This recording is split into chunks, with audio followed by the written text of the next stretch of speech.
A kind day to you all. I'm Kinsmark, and this is Chapter 30 of Let's Play Homefront: The Revolution.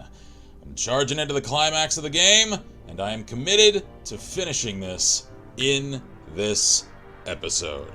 So this might get long, considering how the checkpoint system has screwed me over at several junctures in this game. So assuming that I can actually complete this mission in a timely manner, I'll see about how concisely I can finish it. I just want to get this done. Ready to move out. Meet up with the convoy and escort them to their deployment zones. Alright, let's do this. Escort the SAM launchers to their deployment positions.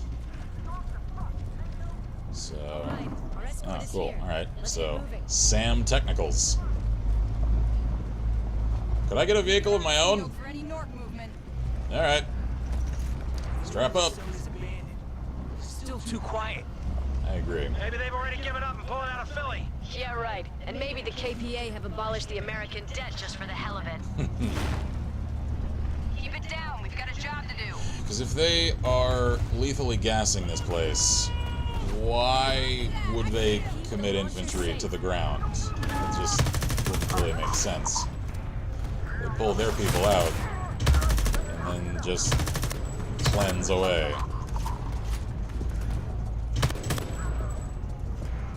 Anyone else? Alright. Fill up on ammo. Ooh, sniper indeed.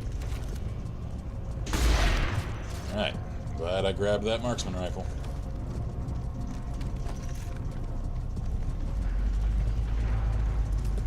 Alright, that's it for me. But, no, it's not. Wait, is it? I can't tell! Ah! Oh, that is a fleet of airships. Ah, shit. Contact ahead! Ah.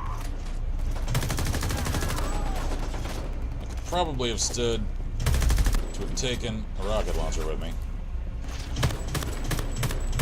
Oh well. Ah. Shit, I'm supposed to just take that friggin' thing out. Alright. That's a stout order. Charge up. There we go. Alright. That takes care of that. Can I craft any more right now? Damn, I need some more. Alright. Can I collect supplies off of these guys? Maybe, hopefully. Pulling something out of these! Holy shit! Alright. You guys should have kept your distance. Health kit. Good. Alright. Airship's coming in. Wolverine incoming. Yeah, alright. Shit.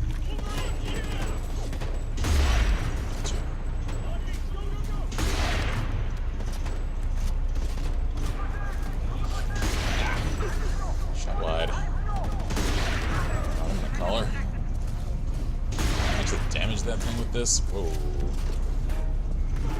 You know what? Help me out, Droney. I could use a hand.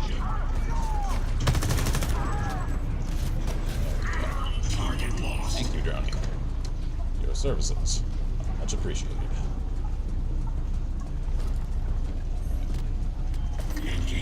And now we deal with it. Crap. Fine. Deal with you the old-fashioned way.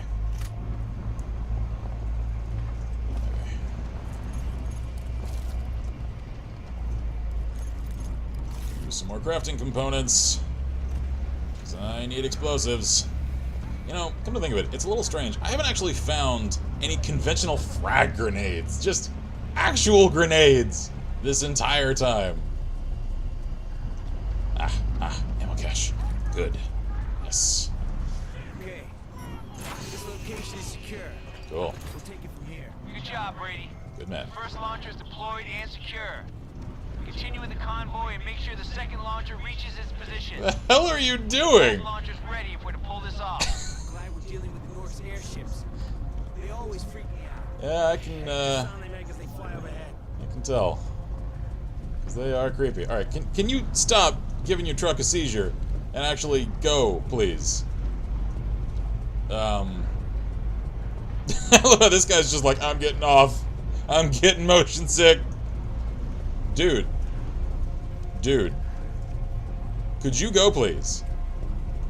Could you actually go? Go! Oh my god, this game. It just undercuts itself all the time. Am I actually gonna have to load from a checkpoint to get this? It actually hurt me. Okay. Am I gonna have to charge up ahead? Come on. Come on, let's go. Come on. Let's go. Could we actually go, please? I'd like to continue, because again, I said I was gonna complete the game in this episode, and I'd like to, you know, contain this to at least an hour. I'm gonna have to load from checkpoint. Alright. Hopefully I got a checkpoint from escorting the first Sam into position. Let's find out.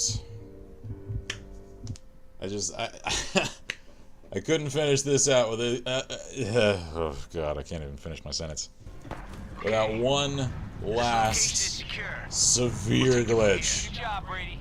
The first launcher is deployed and there we go. All right, roll out. the second launcher reaches its position. Let's do this. Both launchers ready if we're to pull this off. The hell? With the Norse airships. They always freak me out. What was all that about? Sound they make as they fly overhead. 'Cause we just got pounded. Keep the launcher safe. All right, I'll try.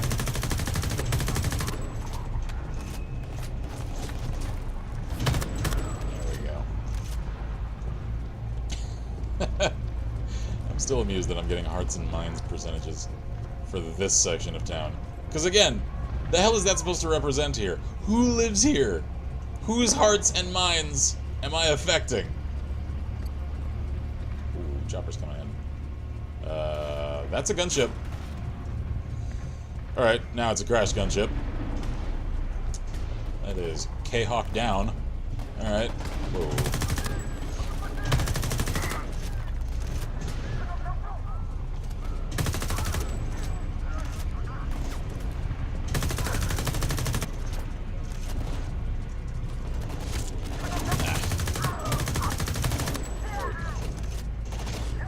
Heal us up.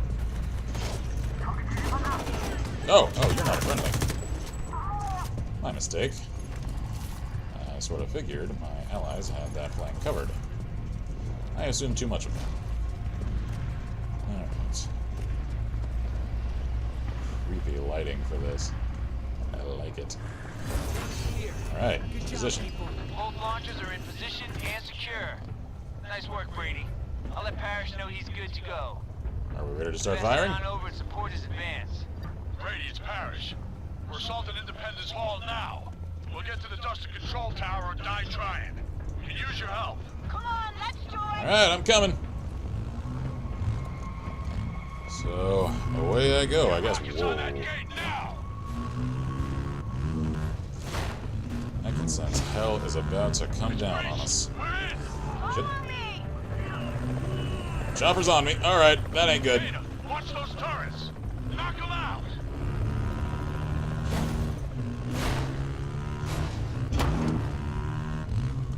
Ah, Wolverines! Hackles, now! are y'all actually called the Wolverines? Whoa! Yeah, how do you like that, you fucks? Come on. Whoa!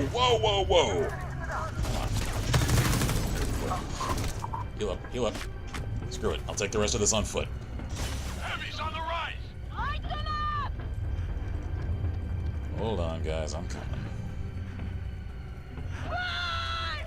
Fucking burn! Almost there. I can tell they've come through here heavy. Brady, we're through the gardens. We've reached the hall. Tower's just on the far side. I'm out of clips. Aye, everyone. Grab any ammo you can. We got one more push. Get yourselves ready, then group on me. Quickly, those airships won't wait. Could I just ask for a little correct nomenclature? Weapons free!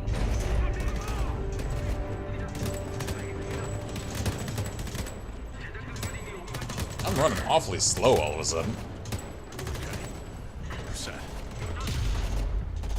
And clear! In the hole!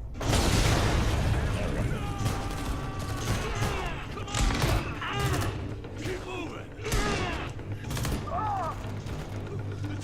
I sure would love to actually participate in this firefight. I guess I'll just sit and watch. Oh shit. Could have told you that was coming.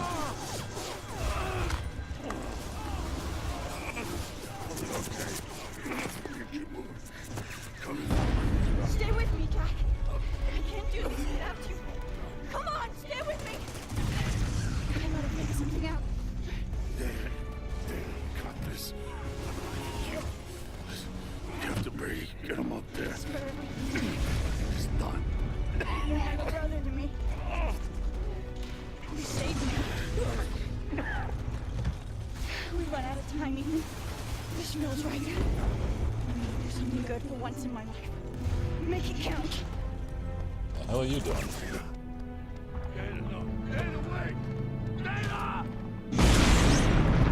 Ah. We're ready to get to the tower. Take out those dusters. It's up to you now, man. Alright. I'm sad now. I never got to stab her. Oh, whoa, the hell? Parrish, Brady, I just have a sidearm. the airship is about to drop. We're out of time. Can't launch missiles. The Dusters is still there. Brady, he's going for the tower. Come on. Shit, we got guards closing on our launcher. I didn't get shot, so I'm strangely slowed here. Go, Brady, go! You have to bring down the Dusters. I'm coming. He's nearly I guess there. I get shot, and they just don't care about me. Go! 'Cause they were all worried about Jack. And then Dana had to go and play hero. Yeah, no one cares about me. I'll just shank you or I'll just punch you. There we go, crack your face on the console. That seems like a good idea. There we go. Because especially since I need that console in one piece. Hey, stop that! I am doing things. Ow, my face.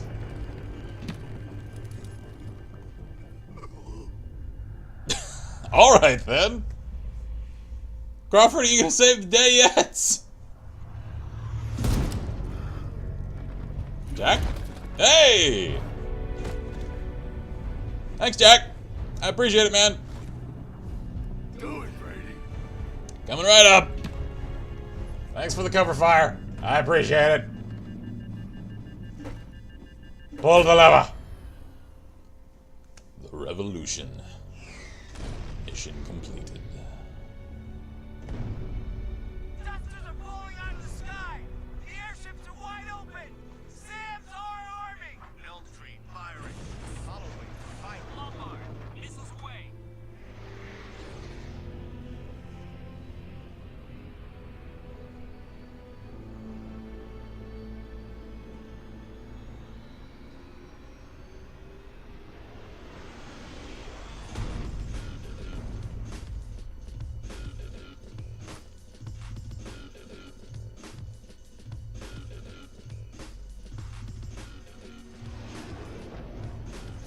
Oh shit. Cover! Get to cover!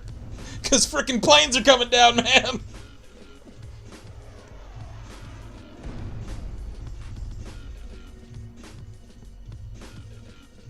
at that. Look what you did. This is thanks to you, Brady. Today, independence is reborn. The fight to keep it starts now.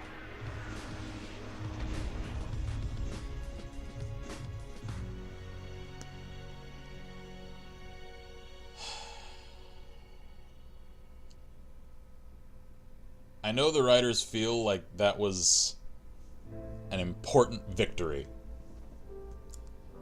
Yeah, achievement unlocked. Land of the Free. And it just comes from a place of complete and total ignorance for modern warfare and asymmetrical combat. Hang on. First, a word from the game director. Homefront the Revolution has been in development for just over 4 years, and as some of you may be aware, the path has not always been a smooth one, as I said in the intro. Several reboots, the original publisher going into liquidation, the development studio changing ownership, I could go on.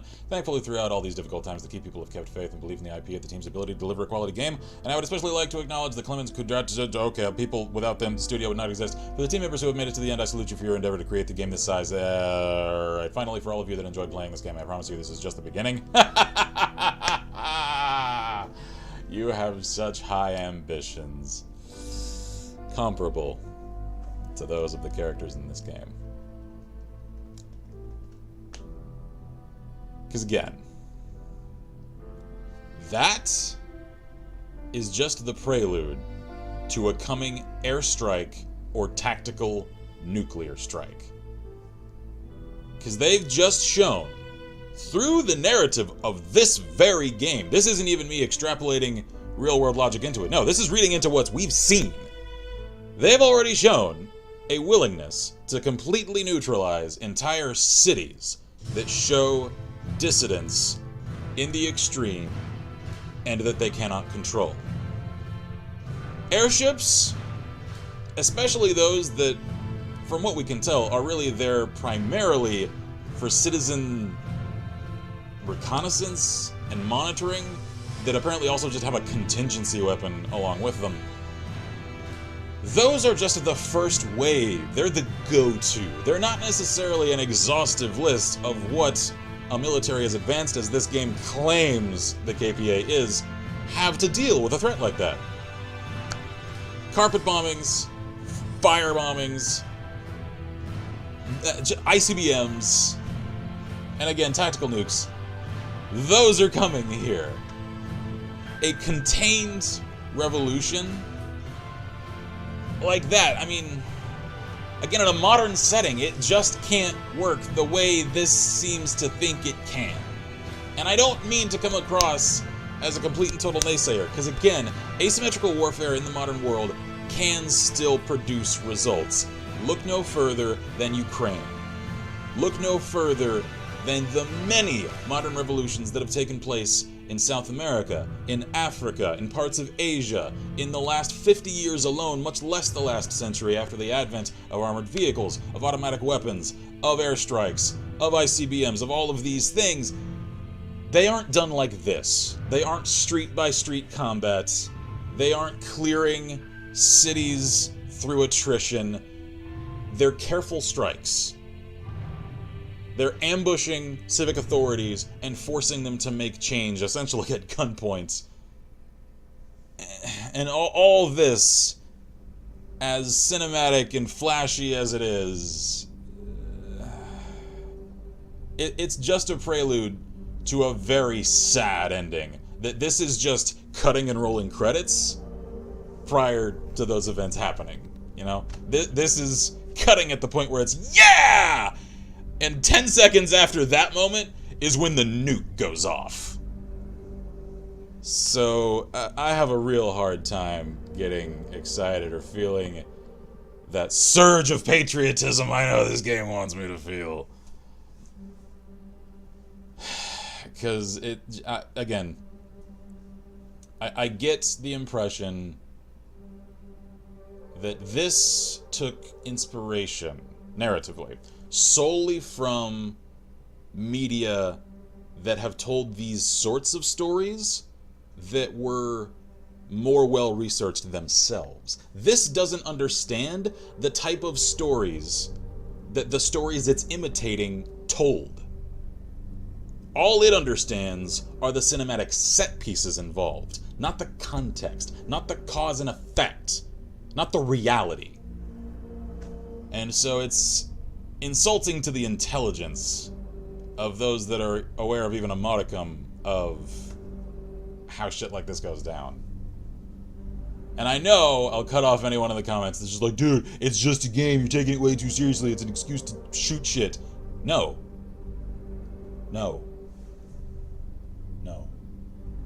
If it were just that, it would just present itself as a shooting gallery. It wouldn't even string itself along with a farce of a story. Having a story means that there are certain expectations.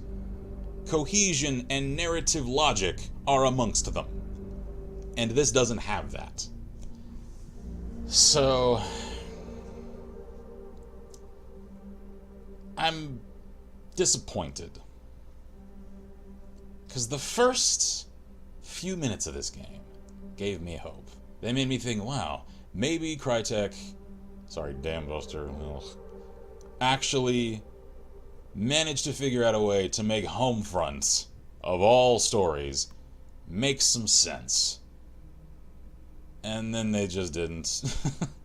Because the divergent timeline helps, however, it didn't diverge early enough. Like, if this had diverged in, like, the 1930s, then I could see, maybe, us not having the concerns of airstrikes the likes of conventional modern warfare. Because then there's, you know, any indication of saying, well, maybe, you know, aircraft design didn't develop along those lines in this version of the timeline.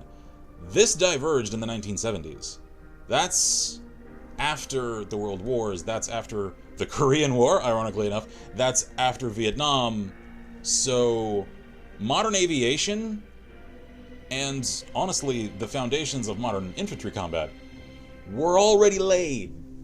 So those principles are already a factor in the concerns of combat in the sort of world that this paints itself as existing in.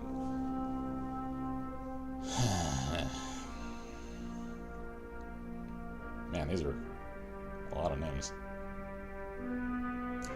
So, alright. Critical thoughts mechanically. I think I've harped long enough about the implausible stupidity of all aspects of this narrative. The combat was alright.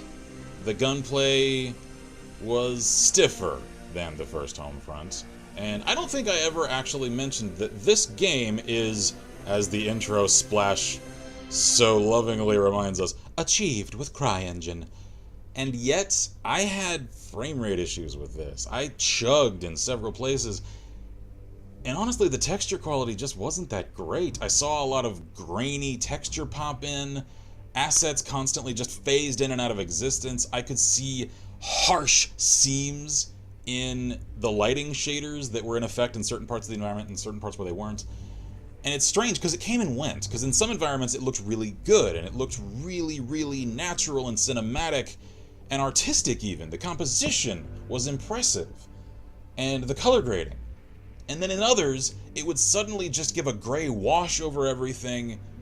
The lighting would chug and get grainy, the frame rate would stall out. And I don't know, it just seems like focus was given to specific environments in this game, and then others just sort of fell to the wayside. So, yeah, that's a shame. Audio-wise, aside from a few of the actors really sounding like they were just reading from a piece of paper when delivering their lines, they were actually fairly well acted. Aside from consistency issues, like I mentioned, about Dana in particular, her character in, like, conversational dialogue in person was, of course, the crazy, manic psychopath, and then on the radio, it really sounded as though the actress came into the studio on different days to record all those lines, and then on the day that she came into the studio, she forgot to do the radio lines, what her character was actually like personality-wise, and then delivered them much more like a normal person, because she didn't have that crazed intonation and inflection on many of those lines. So that was jarring and off-putting, and until I actually learned her name, for a while there, I didn't realize that I was actually hearing the same character from in person to on the radio, because she sounded so different in her manner of speaking. So that's an issue, considering she's one of the, like, core 3 characters. Oh, jeez, I, like, choked on myself, because my throat is so dry and raw after all this. Because this is a 30-episode series I've just completed in a day and a half. So, I honestly hope, despite the fact that they said that this is just the start, that Homefront dies here. I think this is a lesson that everyone needs to learn from. Homefront didn't work the first time. It didn't work this time. Let's not repeat it a third time. Just let it lie. The concept is dumb. Don't even reboot it, because this was a reboot. And it was arguably worse in some ways than the first game. And any of y'all that saw that series, y'all know I hated the first game. I hate parts of this more. And honestly, a lot of it has to do, misgivings with the narrative aside, mechanically, with all the constant quest padding. The hearts and minds sections of this game are so annoying. I know they're meant to make me feel like I'm achieving something gradually, and I can see the change that I'm inspiring in the people. And gameplay-wise, it's just so drug out. It just takes way too long, it overstays its welcome, and I just feel like I'm stuck in a repetitive grind to just get to the next part of the fucking story. So whatever they were trying to achieve there in a sense of accomplishment on the part of the player, it fell short. It missed the mark. The customization of armaments was cool. As y'all could tell, though, I had my mainstays, they served me perfectly well, and I didn't need many of the more outlandish things, like the limpet mine launcher, the rocket launcher, like attachment for my rifle, just turning it into a muzzle-loaded grenade launcher a la the First World War. And I didn't find myself really feeling as though many of the changing out of tactical components was all that necessary. And that really is like an indication, I think, of the fact that that just lifted that system from Crysis, because this game was developed in-house with Crytek/Dambuster. And then I think about the narrative thing that I said of this just lifting ideas from stories like this, that this is just imitating. I think mechanically, it did something similar as well, in that this just lifted ideas from other games and didn't really understand what those mechanics lent to the games that they were in. Like the Crysis system of customizing weapons on the fly for actually practical tactical applications, and that's a shame, because this is coming from the people who made that fucking game. Like the Ubisoft system of finding crux nexes around areas of the environment so that it sheds light on side quests all around the map to then achieve the next step in access to the story. I could go on. There are so many things in this game that are not their own ideas. They're clearly just lifted. I said many times that this felt like Assassin's Creed Far Cry and Crysis just thrown into a spin cycle with some salt and mud and a crunchy engine, because CryEngine, I know, is a stout engine. Like, it requires a powerful computer. I have a more than powerful enough computer to run a CryEngine game, so I shouldn't have had the chugging issues that I had with this. Anyway, audio. Let's talk about that.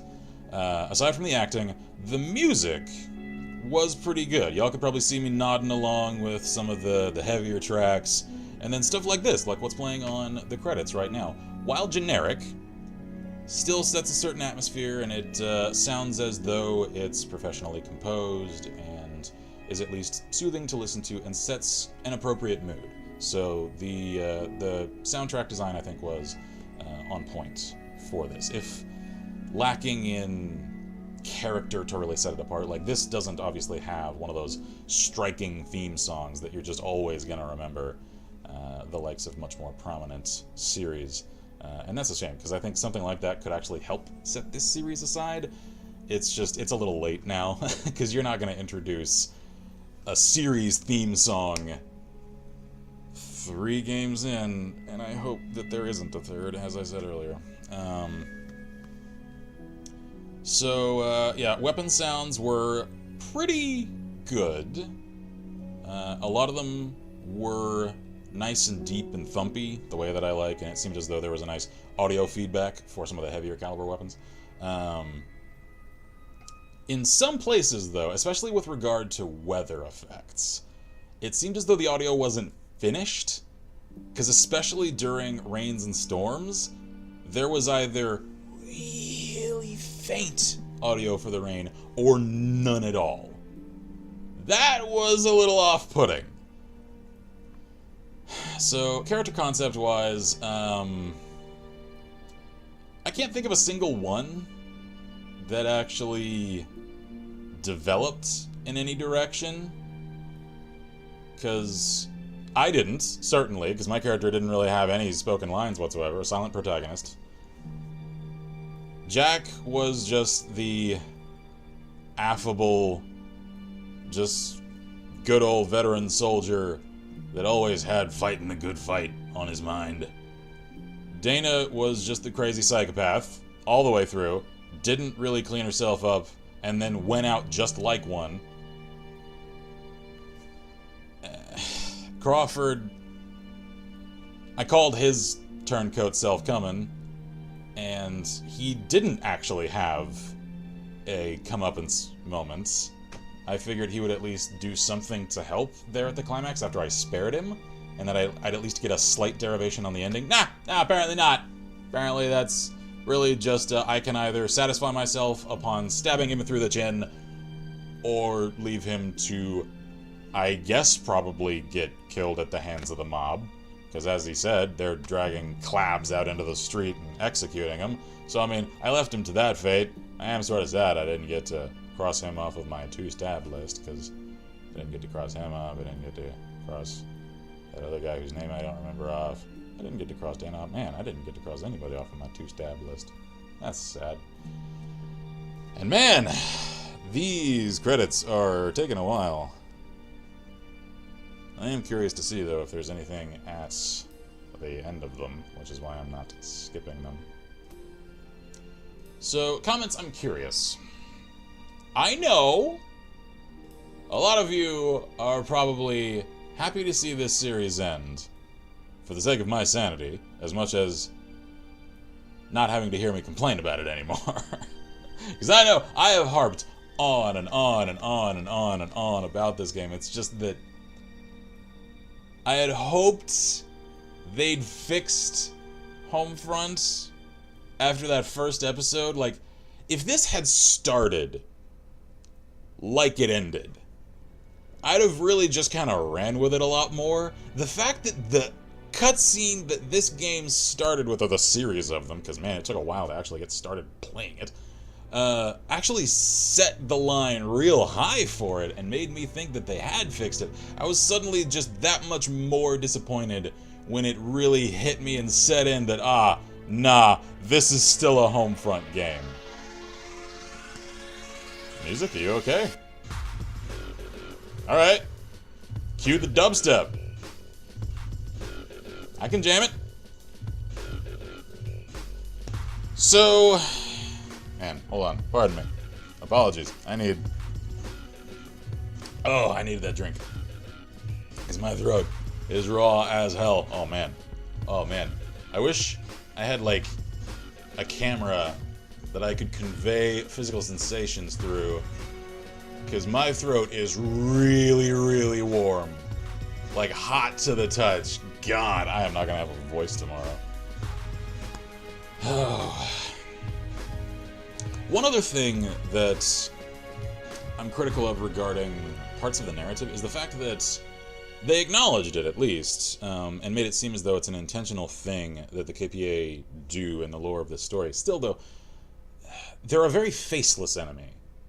Because I think I only ever saw a KPA soldier with his helmet so much as removed one time. And that was the guy in the fight pit there in the prison. And, I mean, clearly he wasn't a character with any lines. He was just there for a cutscene for a second and a half. And so all of the antagonists were fellow Americans. They were just collaborators and such, and so we don't really get a look at any of the characters high in any appreciable capacity on the KPA hierarchy, and that's part of what also leads me to think that we haven't accomplished as much as these people think, because we haven't even so much as seen one of their generals or commandants or however the hell their stuff is structured, like a high-level officer that is actually commanding forces in this area. We haven't seen any. We don't even have a name for any. So, it just felt like I was fighting this nebulous idea more than actual people. I'm just gonna unceremoniously land on the main title screen, aren't I? It's just gonna go, nah, you're done.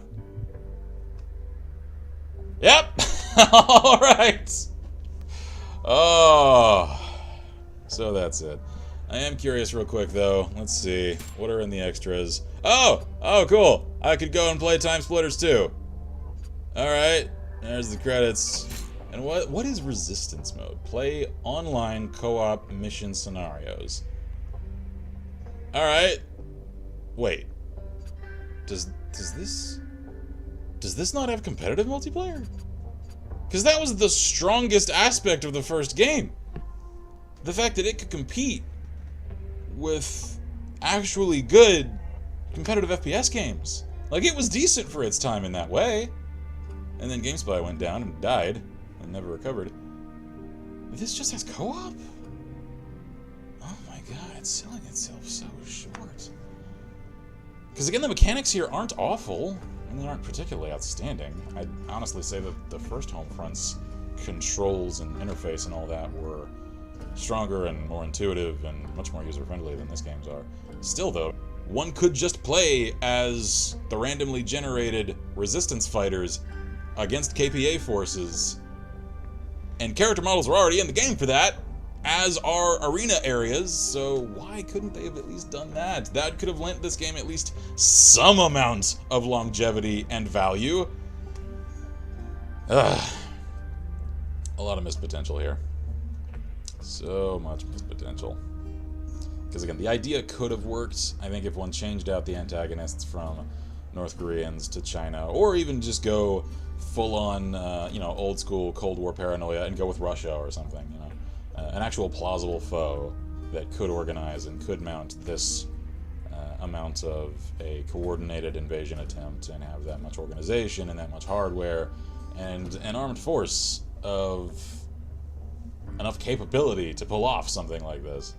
Anyway, I harped on that enough throughout this entire series. I'm not mad, except I am, about multiple things. I'm just disappointed, and I'm more of that than I am of the former, so... Thank y'all kindly for watching this entire, long, and agonizing for all involved series. If you have enjoyed it, or at least my suffering through it, consider checking out our Patreon to help us keep the show alive for whatever series comes next. Thank y'all again. I'm Kinsmark here at Last Level Press, and as always, I wish you all good gaming and Godspeed.